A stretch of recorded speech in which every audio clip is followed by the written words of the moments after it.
You are now tuned in to the Windy City Benders podcast. This is WCBP. All right, it's another edition of the WCB podcast, a part of the Hockey Podcast Network, presented by DraftKings. It's Jarom, it's Tanner. What's up, bud? Nothing much, man.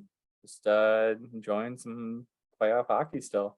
It is a rare no hockey night in the busy playoff season, so we thought we'd take the opportunity to record today and get some information that's not going to be relevant within 20 minutes of finished recording because the game was going on. And also not be distracted. And not be distracted because, editing last week's episode, I was like, we really were not paying that much attention. Yeah. I mean, playoff hockey, man, it's hard. It's hard to pay, but you know what? It's what we do. We power through it. We get it done, and we are here today. Full attention. Again, not much going on in Blackhawks world, but again, Elliot Freeman on 32 Thoughts brought up again that the Hawks trading block includes everybody except Kane, Taves, and Seth Jones.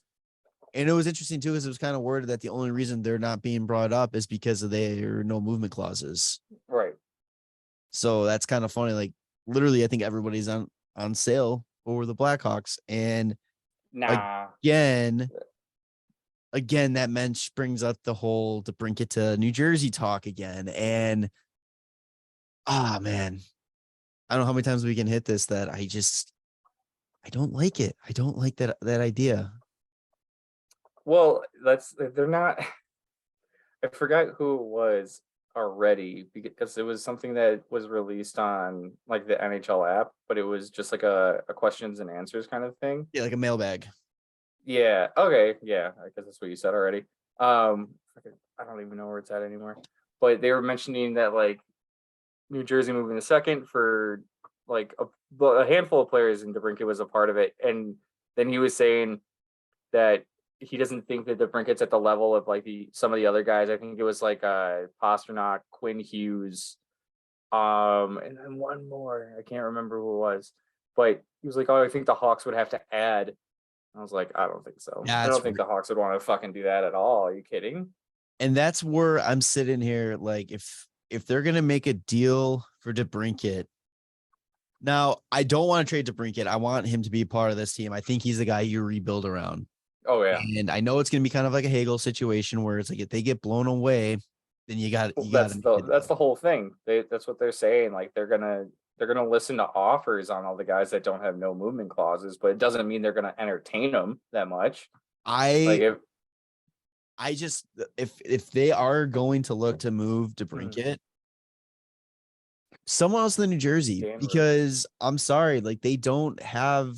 My whole issue with it is they don't have a package that seems interesting enough to be like, okay, DeBrincat's gone. That's what we got's good.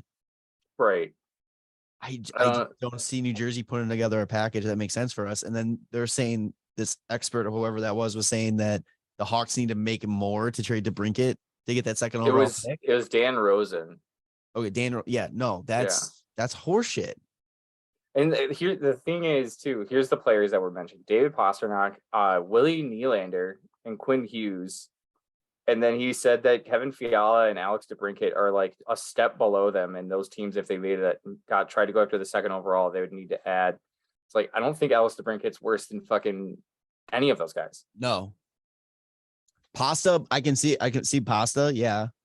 He's not the Pasta level yet. I can understand that one. I mean, they had the same points this season. No shit. I think DeBrincat did play a few more games though, but they both finished it with the exact same, or not the exact same. DeBrincat finished with one more point, 41 goals, 37 assists, and Pasta had 40 goals, 37 assists.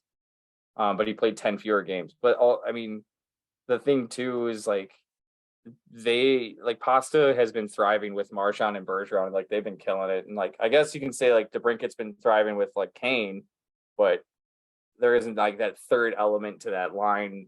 And like, that's been steady. I don't know.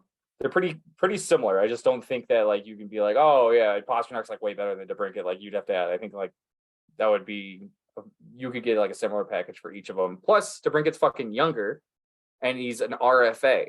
Right. Like That's the value right there. I feel like Boston would have to add New because Jersey. they would either have to make sure that right. there is a contract extension, or they would have to give up more if they just wanted the second overall for Pasta Plus because there's only 1 year left on his deal.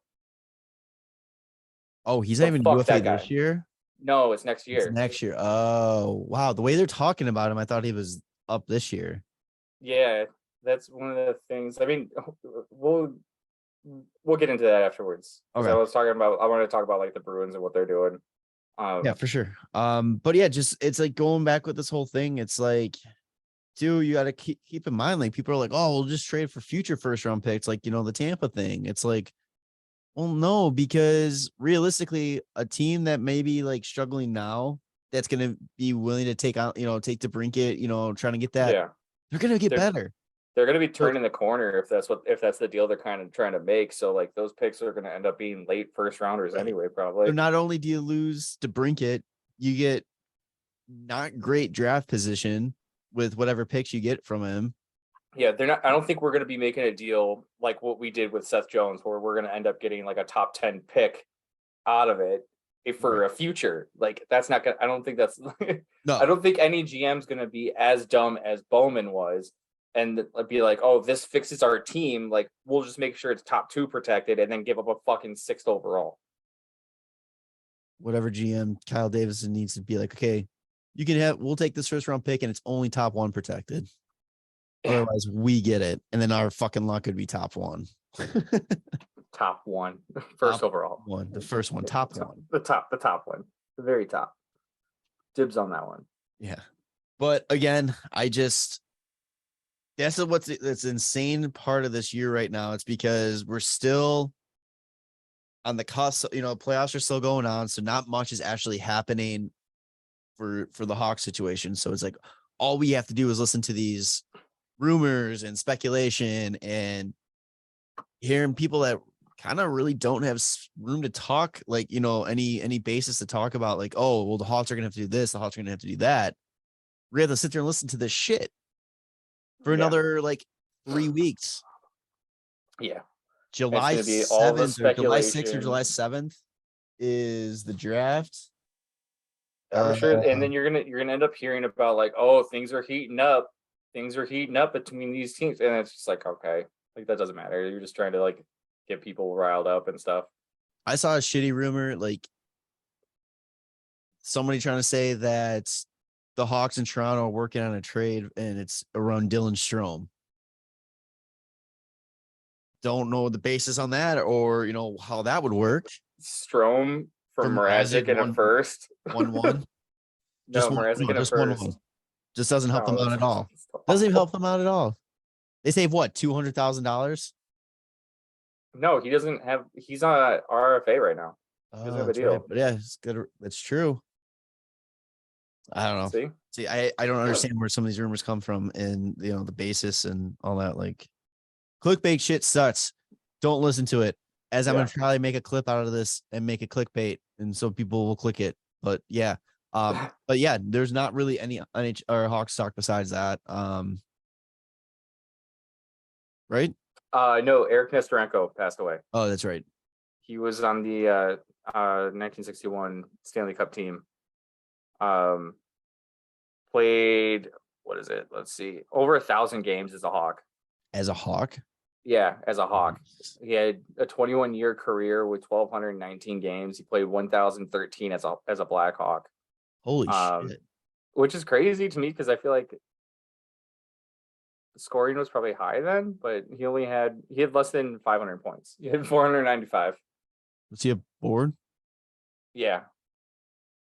But I mean, not everybody puts the puck in the net, man. They should probably like murdering each other back then. Yeah, he's like the third line, fourth line goon out there. Yeah, maybe. But no, he I think he was an assistant captain. Is the one photo that they show on the Hawks tweet and everything, and he's got the A on his jersey. But he definitely does look like one of those old school like bruiser type kind of guys. Yeah, so that kind of that sucks. I think it was pretty funny though. Like I didn't know this was a place, but he was born in Flin Flon, Manitoba. I was like, that's so cute, Canadian. get your loonies, your toonies in Flin Flon, Manitoba. Fucking love It it. is awesome. So good. Shit. That's like the only Hawks, like actual Hawks news that's not like rumors. And I really don't think we're gonna hear anything until after the Stanley Cup is awarded. Yeah, pretty much. It's just gonna be You'll focusing be here on and there. the draft, what they're gonna do. I am reaching out to a couple people trying to see if they could give me what they would be willing to trade for some of these assets that are being rumored to be available for the Hawks. So hopefully next time we record, I'll have some potential like trade offers that we can discuss, and that will be our hot stock. So stay tuned for that. Oh fuck yeah. But all right, so let's go on to NHL talk. You already got into it. The Boston Bruins are in one. Yeah. So first off, Bruins. real Yes. quick, Bergeron wins the Selkie Award Yes. again. Yeah. Record, What is that? record 5 times? record 5th time he's won that That's award. crazy. On top That's of insane. the 23 million times he's been nominated for it. Right. Basically yearly. It's Bergeron and 2 other nominees every time. That's all it really is. Are they gonna rename it after him? I don't know. How often do they rename anything? I don't know. They still haven't decided to put like a defensive defenseman trophy out there, which I think would be great. Is this But true? I don't think they're gonna be renaming shit. The Jalmerson Award. Yeah, right. Honestly, jeez, those defensive statistics that he had, where he's just basically perfect, And it's just, and the trophy is just like a bust of him like with his face in pain from on the bench after he blocked another shot for like the 20th time in a game. You can never like talk about awards without talking about Hjalmarsson and how he should have won an award for just his defensive play. Yeah. So the crazy thing too is like the chatter about Bergeron possibly retiring as well. Like, you imagine like winning the Selkie trophy or just like any trophy in general. Just like, all right, I don't know. I guess I'm still the best defensive forward, and I don't know, man. I don't know if I have another year in me. He's got to go out on top, and he knows he's not going to win a Stanley Cup again. So, And he's only 36. He's going to be 37 on July 24th. Like, he's not really, he's not that old, but yeah, I don't like. What does the team do though? You know, like what would he sign for? What's fair value? Because he was definitely getting underpaid for whatever I think he was only making like $6 million. I am 6.875. He just finished that 8-year deal. It's like what would be fair value for like the reigning Selkie trophy winner? I saw somebody saying that he would take the exact same contract. Yeah, or they were projecting the same contract. And what, they were a Boston fan? That was like one of the NHL like Instagram accounts. Like, it's just like all the guys on Boston or not all of them, but Bergeron was criminally underpaid. Pasternak's criminally underpaid. Even Marchand, none of them are making over 7. They're all in the six range. And it's just like, okay, like at what point do the players just go like, hey, like pay me or I'm fucking leaving? Like, and like honestly, that leads into the Pasternak thing, where if they're trying to get an extension done with him, but if they can't, they might move him. And it's like one of those things where, like, why would they move him? Like the whole Tyler Seguin deal that they did. It's like, why would they fucking trade Tyler Seguin? It's like, well, like he was gonna probably want too much money, and like they were going with Bergeron and like the core that they had there, and it's like, then why also the trades of like Dougie Hamilton also getting moved out of there? Like, I feel like Boston has that reputation of like, oh, if you want to ask for too much money, we'll fucking trade you. And so they're probably lowballing fucking Pasternak. What did Charlie McAvoy have on them then? Oh, I don't know, man. The fact that like Charo is now like leaving, and they really needed, and Krug fucking left, and they needed somebody to stay.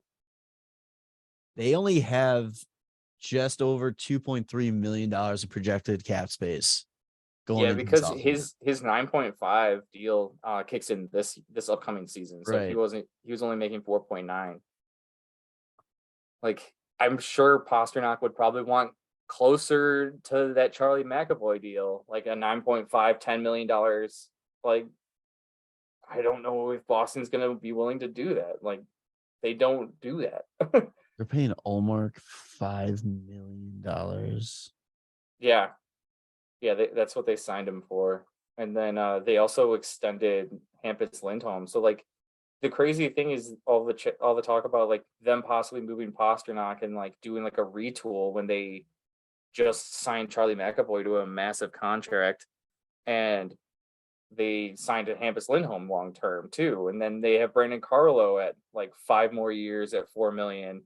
Like, they have like there are 3, like, I guess, like, hard, like, core defensemen signed for at least 5 years plus, and the only forward that they have signed over the next 4, the only one that has a deal 4 seasons from now is Charlie Coyle. So I don't know what they're going to be doing. Like, I know Jake DeBrusk still wanted to get traded. And if I bring Like, up DeBrusk, I was just looking. Whenever we talk about Boston and like what they're doing with the roster, I always laugh and go back to the 2015 draft. Yeah. When they had the 3 picks in a row. That's the best. And then they missed out on, like, they missed out on Kyle Connor, Barzal, Kyle Connor, Thomas Shabbat, Evgeny Shnekhnikov. Evgeny Svechnikov is not anything great. He already wrong one. on Sorry. a different team. His brother. Andre's the one. That's the good one. Eriksson Ek, Samsonov, Brock Bozer. Just guys that basically have made an impact on their NHL teams at this point. And they just have DeBrusk to show for it. Funny. Even if you go back to, go later, Sebastian Aho is a 2nd-round pick.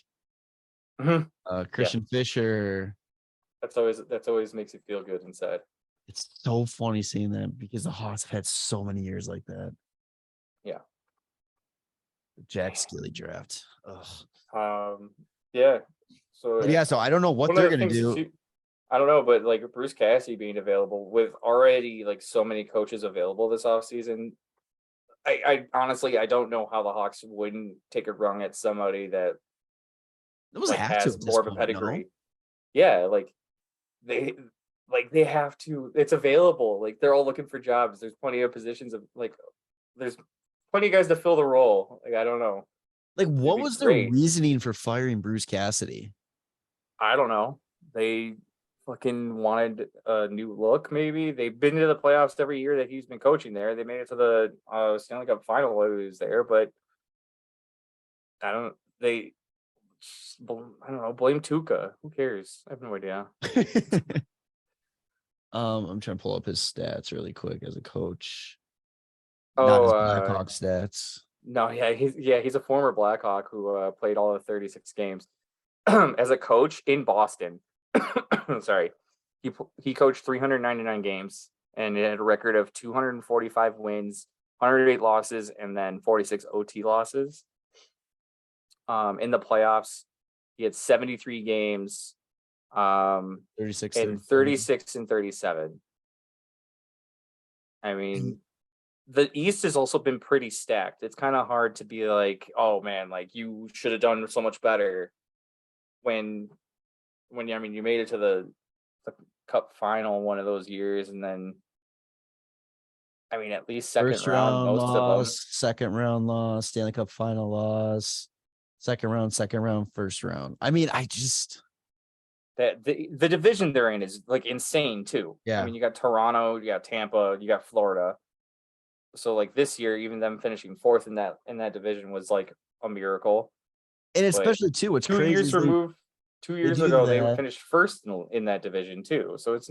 I don't think there's anything wrong with him as a coach. I think he's been with the organization too since 2011 when he was coaching Providence. Yeah, he also won a Jack Adams in 2019, 2020. I don't know, man. Like, seemed like a decent coach on a decent team. Unless they're really like, hey, the only reason you won these games is because of that one line. That's all you had to do was put them out there. You have the Selkie Trophy winning center who wins like all the faceoffs in the world, over 60% of his faceoffs, and leads the league in that all the time too. And you just have like I guess they're thinking maybe it was a no-brainer to fucking do that. Like, keep that line together and you'll win games. They were 51, 26, and 5 this year. And they finished 4th in the Atlantic with that. Like, that's just 4th. That is insanity. Yeah. I don't know. That's up there with Trotz being fired. Yeah. Like, I don't get it. Makes no sense. Not saying he's as good as Trotz, but I don't understand it. That makes zero sense at all. Maybe Boston was like, they saw all the coaches that are available and they're like, hey, maybe we got to shoot our shot somewhere else right now. Yeah. Who knows? And ironically enough, he won his Jack Adams right after Trotz won his. Yep. So yeah, I don't know. Even more reason, like you said, for the Hawks to make a run at a legitimate coach, which I still don't think they will, but whatever. That's really it for NHL news. Let's talk about some games going on, or these two series happening. Hockey games. Monday, or was it Sunday night? Monday night. Avalanche. Yep. Finishes the sweep of the Edmonton Oilers, and it was a little bit of a barn burner. To put it man. Little comeback action. Edmonton looked like they were up. I actually fell asleep at one point when Edmonton, I think, was up. Was it 4-2? Yes, I think that because they were up 3-1 and then 4-2. Yeah. And then I fell asleep thinking, okay, well, we got game 5 coming up. My prediction was Colorado in 5, so I was okay with it. And then I wake up to see that there was a controversial winner, right? Was I reading that right? The high stick. I don't know. I thought it was fine. It's supposed to be shoulder height if it's not going into the net. If it's not like a goal off of like the high stick, it's shoulder height, not post height. So, you know what I'm saying? Yeah. So Colorado makes a comeback, won 6-5. They touch the trophy. I always forget which trophy goes to which league. They have I want to say Clarence's Campbell, but I don't know. I fucking forget all the time too. It's such a like oddly named trophy. And what's the other one?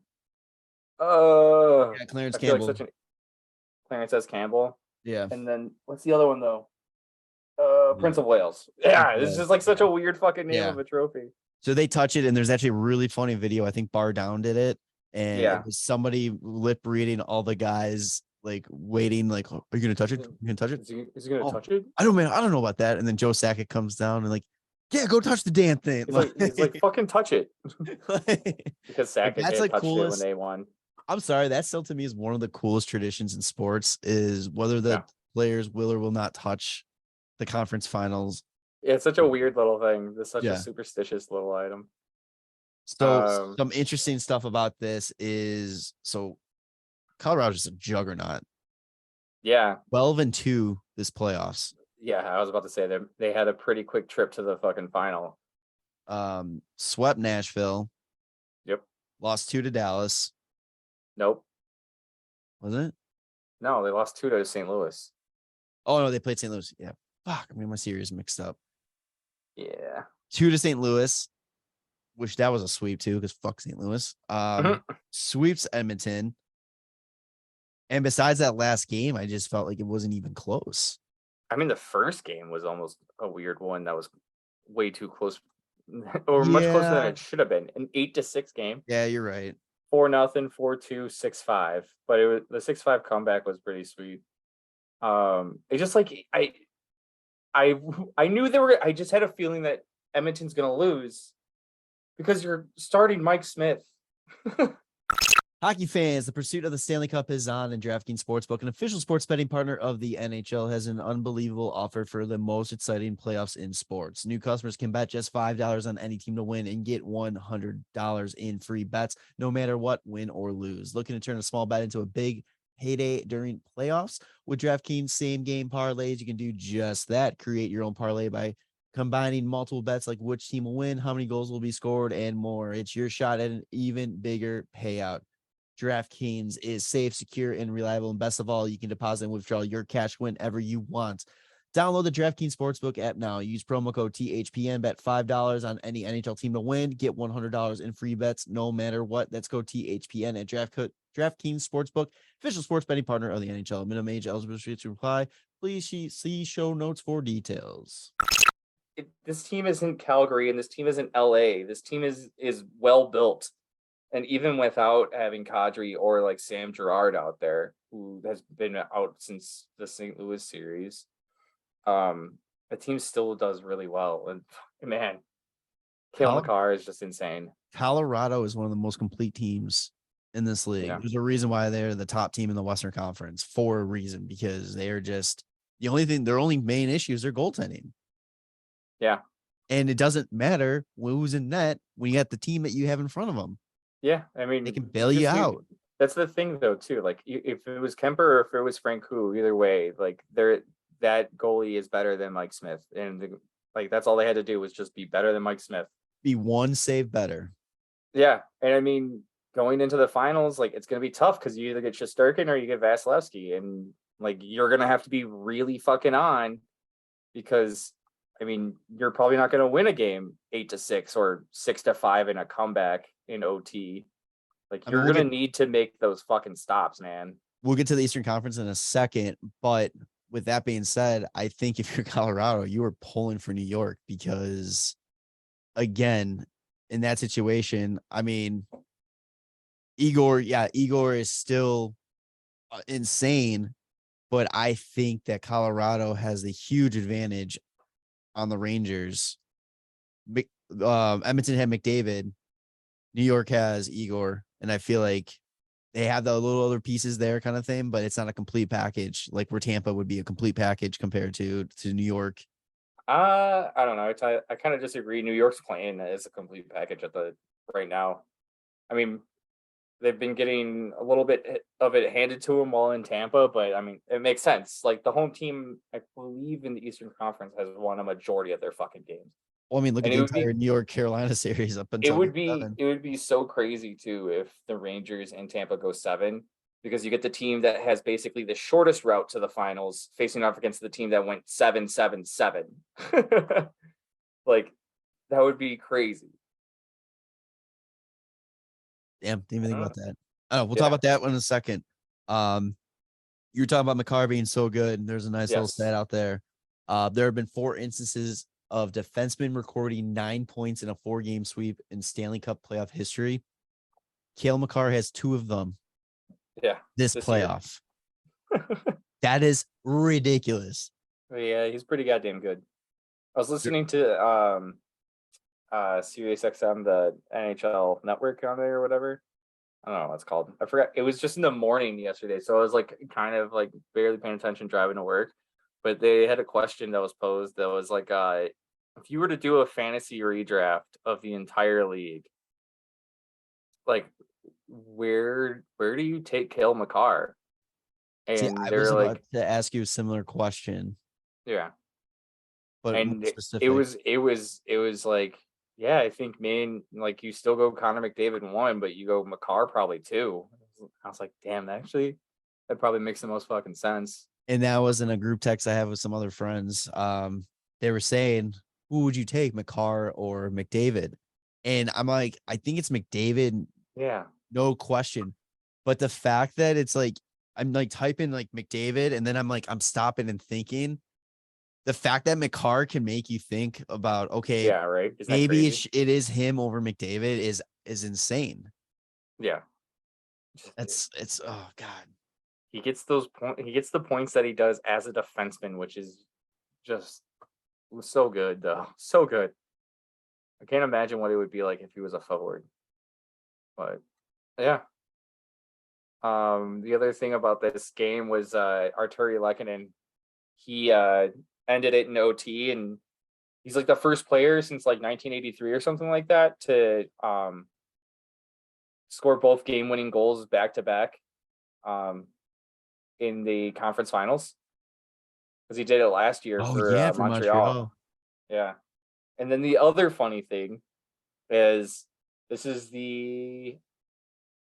So what was it? What last year was not in the bubble. It was 2 years ago. But this is the second conference final that was won in Edmonton in the last 3 years, not by Edmonton. I just think it's so funny. Fuck you, Edmonton. I love it. Another stat right here too. I wanted to talk about how good McCarr is. You got to talk about how good McDavid and Draisaitl are. In 16 playoff games, they had a combined total of 65 points. Yeah, they're pretty goddamn good. And Draisaitl was doing that on a high ankle sprain, which you can tell that he just didn't. Oh, the entire playoffs, he didn't have it the whole time.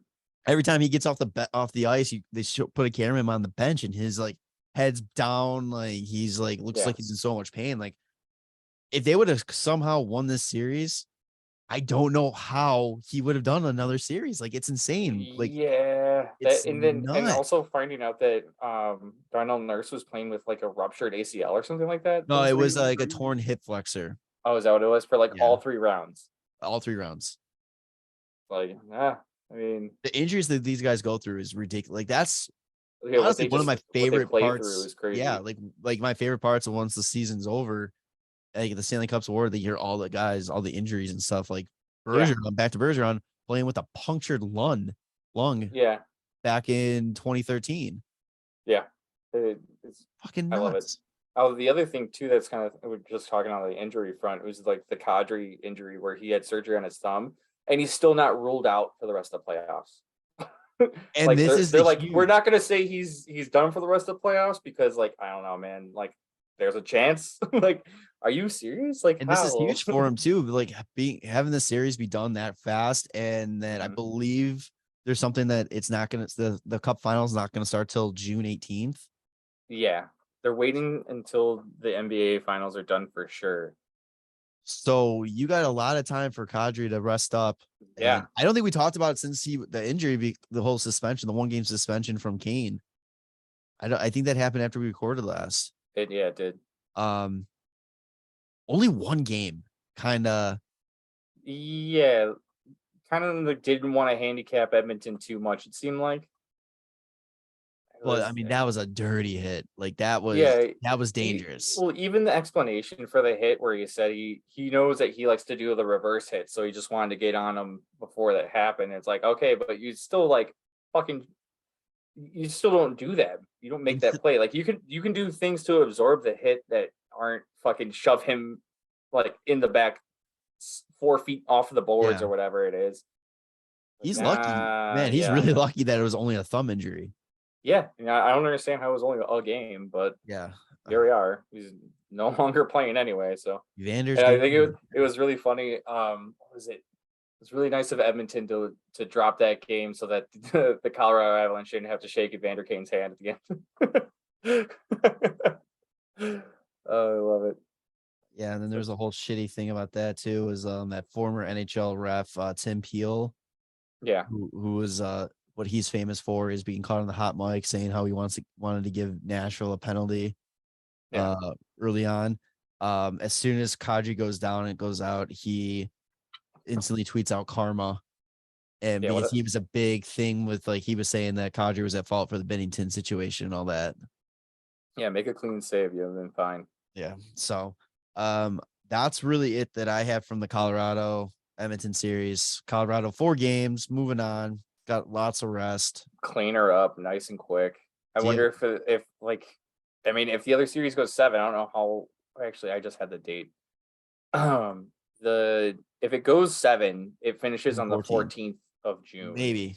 So there's a slight rest, but like how the Rangers came out against Tampa game 1 after playing a hard fought game 7, like a little too much rest for Tampa, and Rangers are still thriving off of that game 7 W. Like, I don't know if that's going to be quite the case.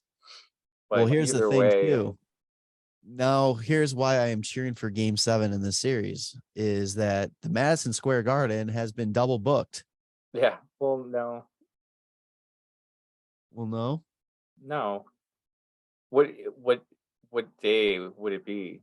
The 14th, the game 7. I thought it was like the set. Oh yeah. Okay. No, I thought they were pushing it back or something. No, game 7 falls under. So Justin Bieber has a concert at Madison Square Garden.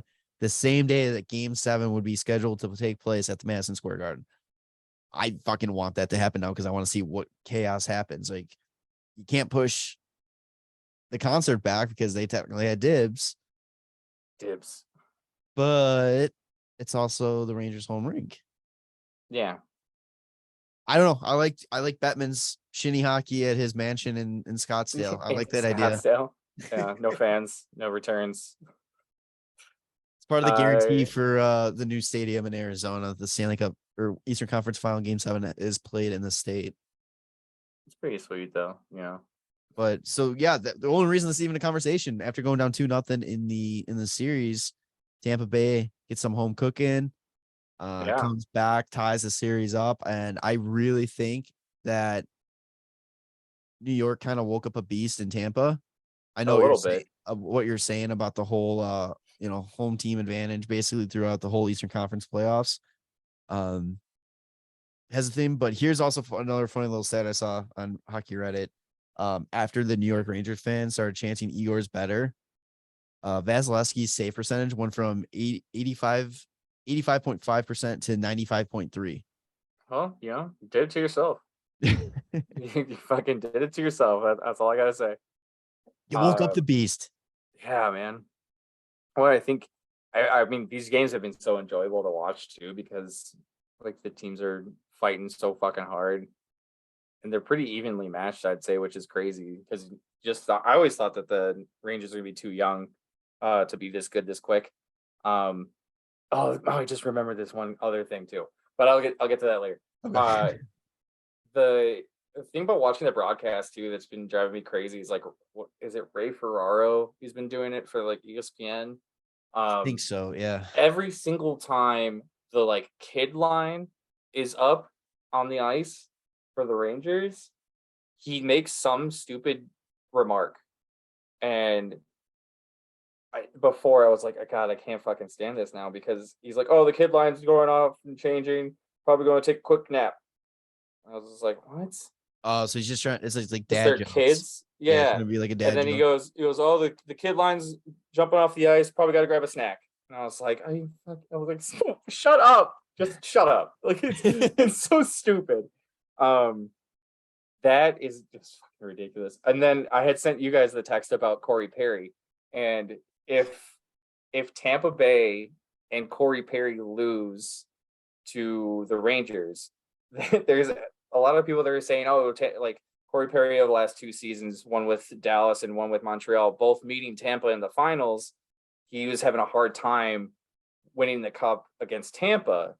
So, what do you do? Like, okay, you're still a free agent. You go sign with Tampa. It's your best chance of winning the cup. And everybody's like, like now his problems are solved. He kept running up against Tampa. Now he's on the team. I'm sure he's going to win it. But guess what? That might not be the case because I've looked into it, and maybe it wasn't Tampa that he was running into all the time that was causing him to not win the cup, but instead it was Barclay Goodrow. And the reasoning behind this is so fucking ridiculous. Goodrow's on the Rangers right now, and I looked this up when they were down 2-0 still. But if he loses to the Rangers, he loses to Goodrow again. He lost to Goodrow the last 2 seasons.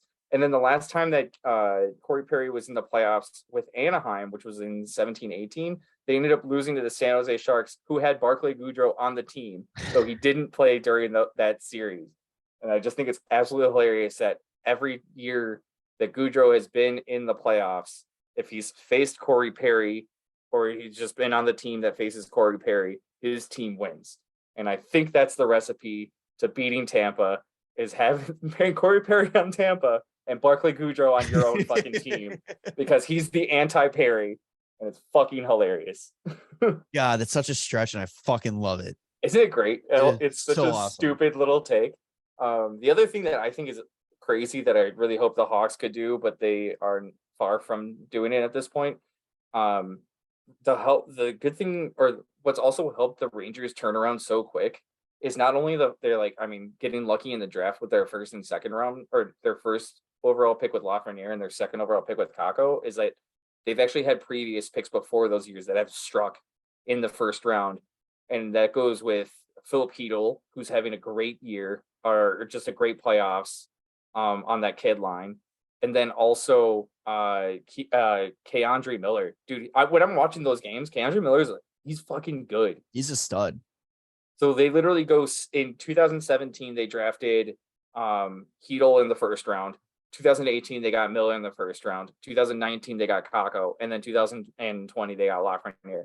And when you drill those first round picks 4 years in a row, you're going to have a pretty good fucking team that's not being paid a shit ton.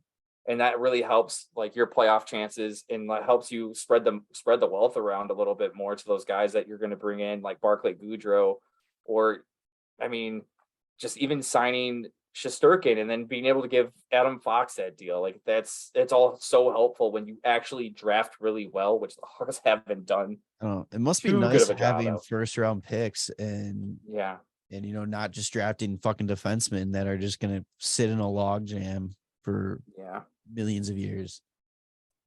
That's why it's like I hate people are talking about, oh, we're just gonna be like the Rangers. We're just gonna be like the Rangers. No, we're not. We are the anti-Rangers when it comes to this rebuild, retool, whatever you want to call it. It's not going to be a short one. It's buckle in, folks. But yeah, so that series is tied 2-2. Tampa had to come back game 3 to win that one 3-2. I mean, besides the game 1 and the last game, it's been pretty close game. Like they've been pretty close. I mean, I don't know. Were there any empty net goals yet for the last night's game? Last night, they scored an empty net. It was 3-1. They Rangers had scored on the power play with the empty net, and then they gave up an empty netter to make it 4-1. So realistically, game 1 was the only like really big like blowout this series. Yes, so it's been, and that was because I think that's also due to the Rangers having played that game 7 and then riding that high into the game 1 after Lightning had like a few days off because of adrenaline coming into MSG hometown. Oh man. Yeah, that's the thing though too. It's the same situation of just like, the home team is winning. And right now I think the Rangers have like the second longest streak of like home wins in a row of 8. And I mean, they can keep it going. It's just what Carolina was doing. And then they ran into the Rangers in game 7. So here's my question. Tonight when this episode gets posted, so tonight was game 5. Does the winner of game 5 take the series, or are we going 7? I don't know. I think it probably goes 7. I think it would be really funny if it goes 7 and then the Bieber concert gets pushed and Tampa wins and then Bieber technically loses out twice in the playoffs to the Tampa Bay Lightning.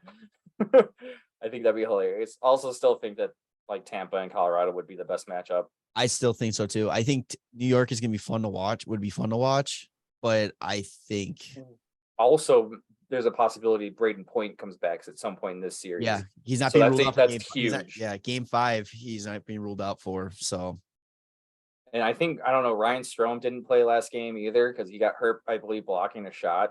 So that's a big kind of sucks. Yeah, it's a big hit there. Yeah, man. Rangers basically have to battle because if they lose the next game, you had the best chance of winning 2 out of 5, and then now I don't think you have the best chance of winning 2 out of 3. But it's a good series, and we'll see what happens. Like the home team is gonna have that. It's electric in both arenas, so it's hard to beat that. And I also think that it's not just the arenas, but really just the matchups that the coaches are able to select as being the home team. Having that last change has really affected a lot of teams in the playoffs.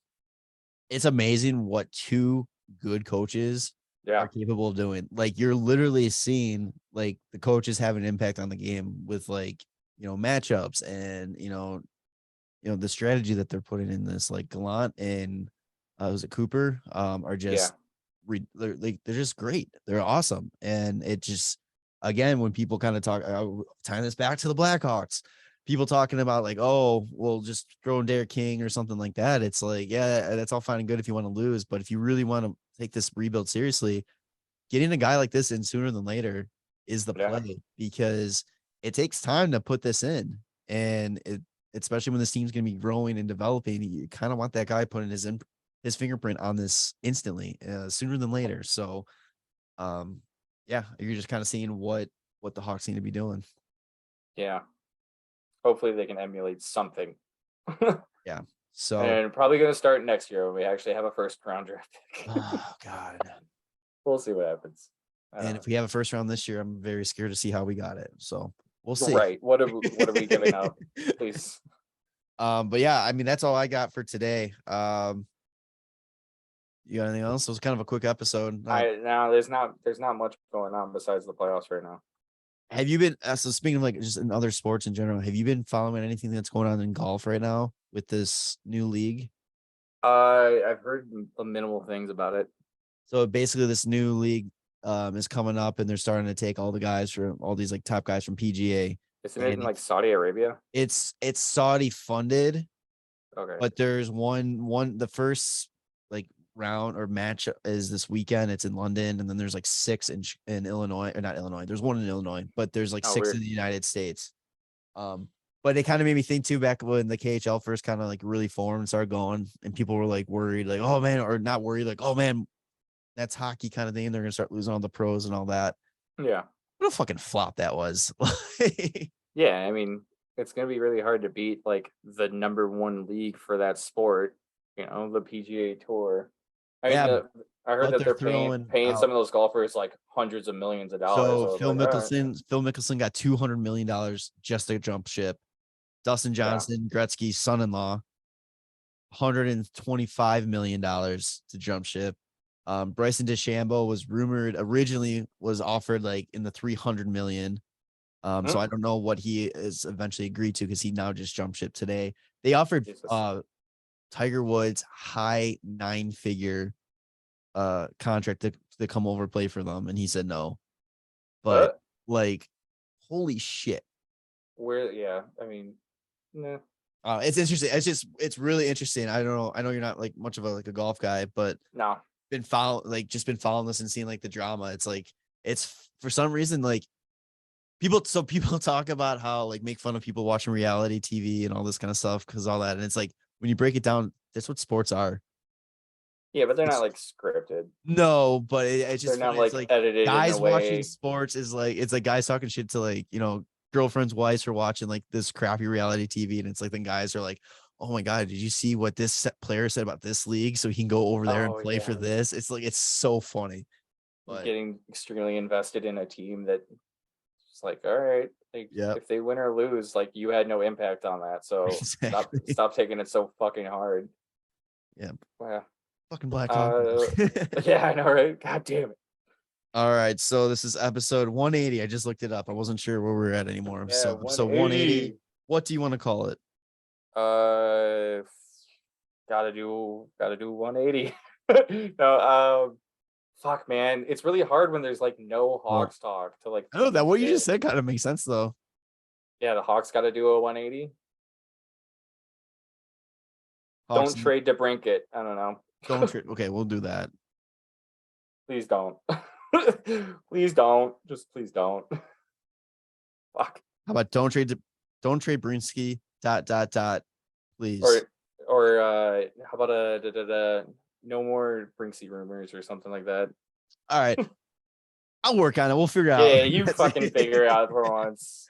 All right. So episode 180. Make sure to follow us on social media at WCB Podcast. Make sure to follow the Hockey Podcast Network at HockeyPodNet. Subscribe to the YouTube. Follow us on Spotify, Apple Podcasts. 5-star reviews on both Apple Podcasts and Spotify. Yeah, I don't know. Get her done. All right. So love you, boys. Next time, we will see you then. Love you, boys. Bye.